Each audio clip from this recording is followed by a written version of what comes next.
ज्ञान स्वरूप परमेश्वर की चाह की ओर बढ़ना और ईश्वर प्राप्ति की ओर बढ़ जाना, ये तभी संभव हो पाता है जब हम श्री हरि, श्री गोविंद के चरणों में अपने तन मन सबको नतमस्तक करते हुए उन्हें प्रार्थना करते हैं कि हे गोपाल, मुझे अपनी शरण लीजिए। मैं भूला हुआ हूँ, मैं भटका हुआ हूँ, पर हे गोविंद, मैं आखिरकार तेरा ही हूँ। तूने सखियों को, तूने बाल गोपाल को, तूने कंस को, जो जो भी तेरी नज़रों में आए, तूने उन सबको तार दिया। तूने उन सबको अपनी चरणों में जगा दी। हे ज्ञान देवता, हे माधुर्यमय, हे गोपाल, मुझे भी अपनी चरणों में शरण दो, ताकि मैं भी तुम्हारे प्रेम को पाकर, तुम्हारे उस मुक्ति को पाकर जिसकी महिमा ग्रंथ, वेद और जाने कितने ऋषि मुनि करते हैं, उनका अनुभव कर सकूं हे महाराज। परंतु तुम दुखी मत होना। यदि तुम उस ईश्वर के रास्ते पर चल उठे हो, यदि तुम उस ईश्वर के चरणों की ओर बढ़ चले हो, तो दुखी मत होना।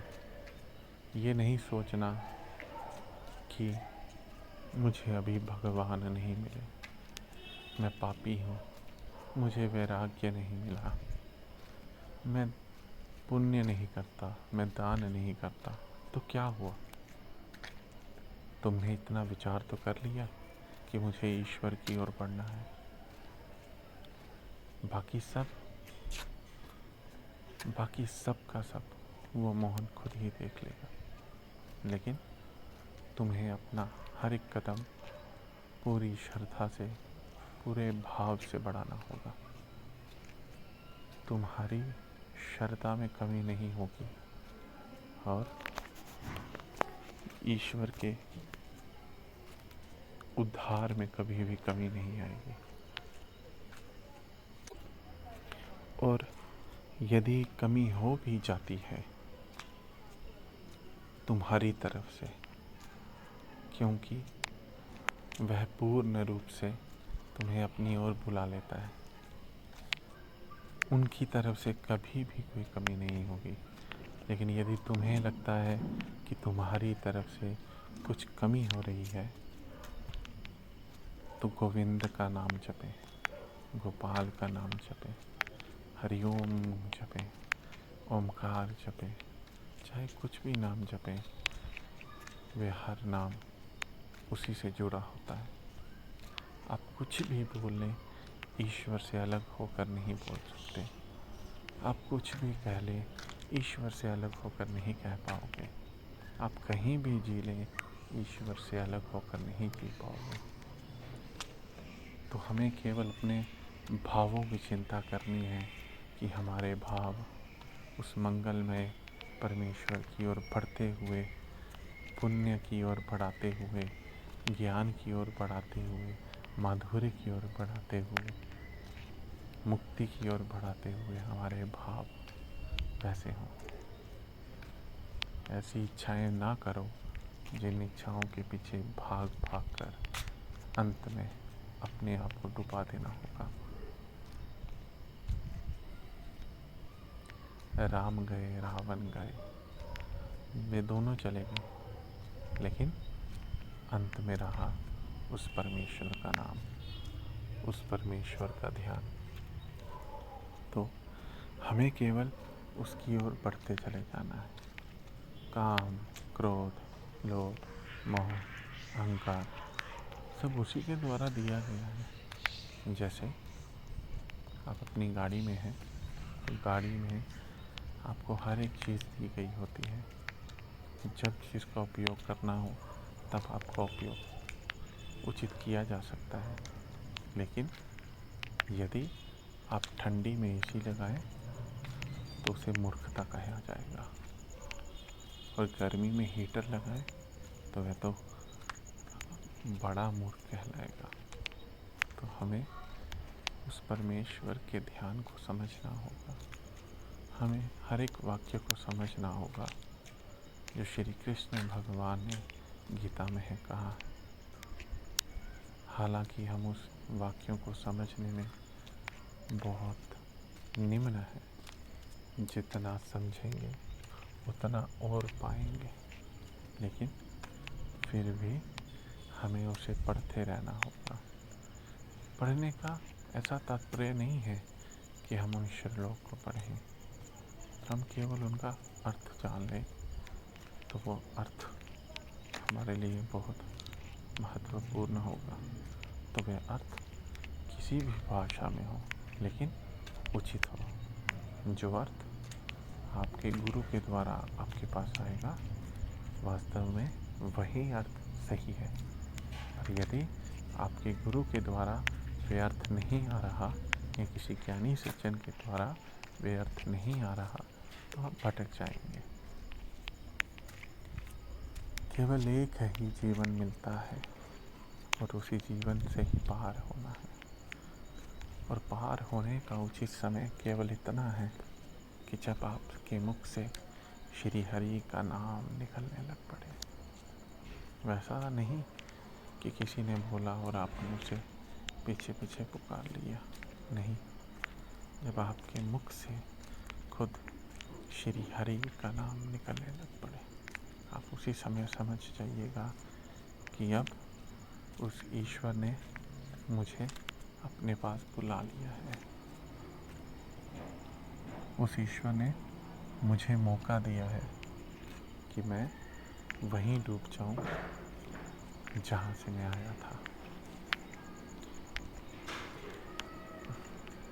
बड़ी बड़ी बातें, बड़े बड़े संतों के कथन यदि अच्छे लगे तो सुनो भी, यदि समझ में आए तो सुनो भी, कोई दिक्कत नहीं है। लेकिन जिन कथन के द्वारा, जिन वचनों के द्वारा आपका कदम आगे नहीं बढ़ पाया, तो उन कथन को सुनने का कोई अर्थ नहीं।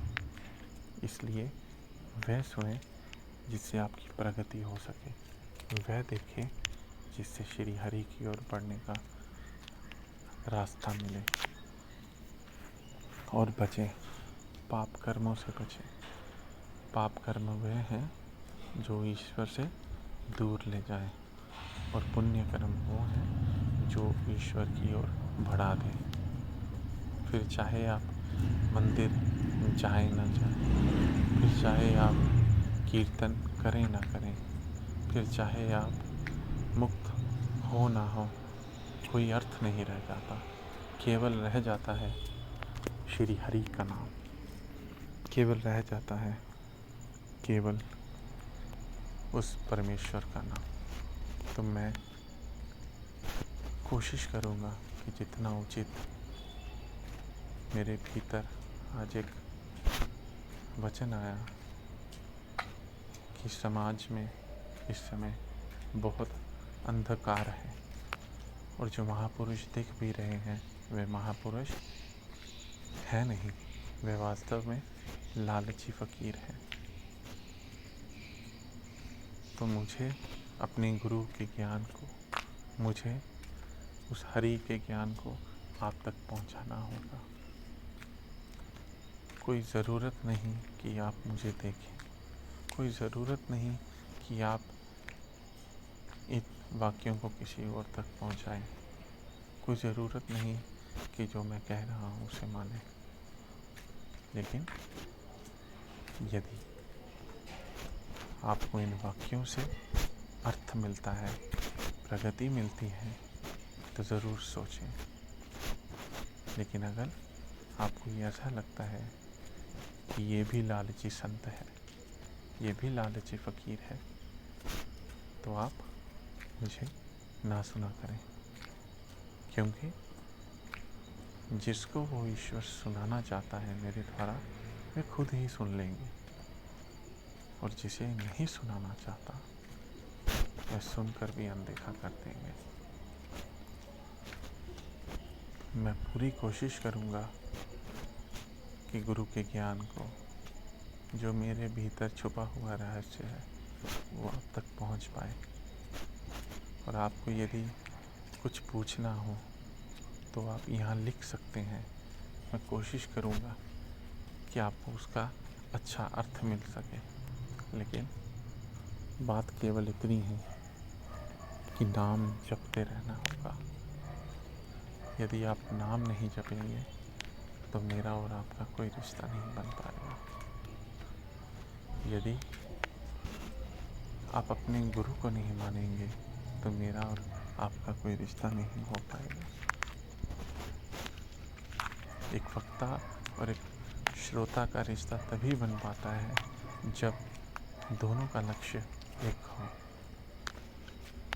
एक नाव तभी सागर को पार करवा सकती है जब उसे चलाने वाला और उसमें यात्रा करने वालों का भाव एक ही हो, उस ओर जाना है। और यदि दोनों के भावों में कहीं भी कुछ भी अटपटा हो गया तो ना ही यात्री ठीक से पहुंच पाएंगे और ना ही यात्रा करवाने वाला। मूल रूप से केवल एक परमेश्वर ही है जो सत्य है, बाकी सब झूठ और सब बकवास है। मेरे मुख से निकला हुआ हर एक वचन जो ईश्वर की ओर आपको बढ़ाता है, जो ईश्वर की ओर आपको बढ़ाएगा, वे ही सत्य है। लेकिन यदि आपको ऐसा लगे कि इसके मुख से गटर की बदबू आ रही है तो आप 2 पल भी ना लगाएं मुझे भगाने में, क्योंकि समय बहुत अनमोल है। समय किसी के पास नहीं और समय ही सबको चाहिए। जन्म से मरण तक कब समय बीत जाता है वह किसी को समझ नहीं आता। दिन से रात, रात से दिन, सुबह से शाम कब गुजर जाता है किसी को पता नहीं चलता। और ये जीवन कब ढल जाएगा किसी को पता नहीं चलेगा। इसलिए श्री हरि के चरणों में आए, श्री हरि के गुण गाएं, तभी आप सत्य को पा सकेंगे और मुक्ति का अनुभव कर सकेंगे। जय श्री कृष्ण, जय श्री कृष्ण, जय जय श्री कृष्ण।